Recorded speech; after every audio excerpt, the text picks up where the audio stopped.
Shalom, this week is Sedra Shemos. Most people would be surprised to read a Dvar Torah that begins with an argument that Hitler and the Germans' original plan wasn't the extermination of the Jewish people, but the cleansing of Germany and Europe of the Jews. The Germans had the Madagascar plan, which was designed to expel European Jewry to the African island of Madagascar. For various reasons, the original German plan didn't work out. The world addressed the German plan at the 1938 Evian Conference in France, and while all the participating countries agreed that the Jews of Europe needed a plan, an exit strategy from Europe, and a place to go, the conference didn't produce any options for the Jews of Europe. In the end, Hitler decided on the final solution, exterminating the Jews. There are many parallels between Paroah's persecution of the Jews so many thousands of years ago and Hitler's persecution of the Jews in the last century. Most parallels are first drawn right at the start of God's narrative of the Exodus story. The verse tells of Paro conferring with his advisors about the growing Jewish population. Come, let us deal wisely with him, in case the Jews increase so much that if there's a war, he will join our enemies and fight against us, driving us from the land. In his commentary on the plan, the Sforno took a completely different approach to Paro's plan than most commentators. Instead of understanding the last phrase, driving us from the land, as referring to the Egyptians being driven from the land by the Jews, the Sforno understood it to be referring to the Egyptians being driven from the land by neighboring countries.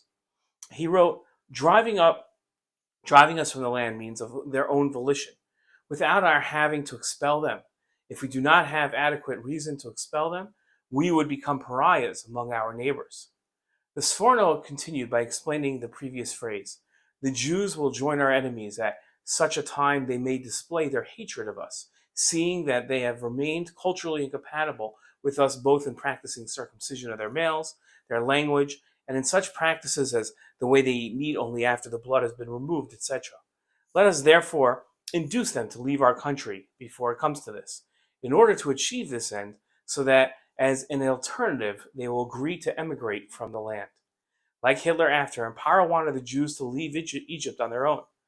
Paro's concerns were so drastically paranoid, he was worried about the Jews and neighboring countries all coming after him. He needed to get rid of the Jews while simultaneously not upsetting Egypt's neighbors. Paro's goal was to get the Jews to move out of Egypt by themselves. Since the Jews were different from the Egyptians, in a time of war, they will seem different and be counted as traitors and side with the enemy.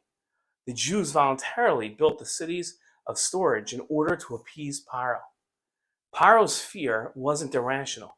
It was reminiscent of Yaakov's fear after Shimon and Levi killed the people of Shechem.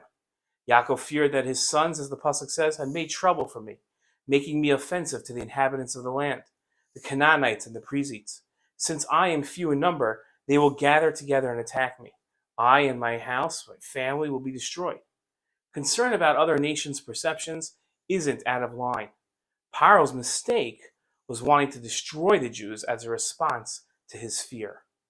We have to be better than that. Shabbat Shalom.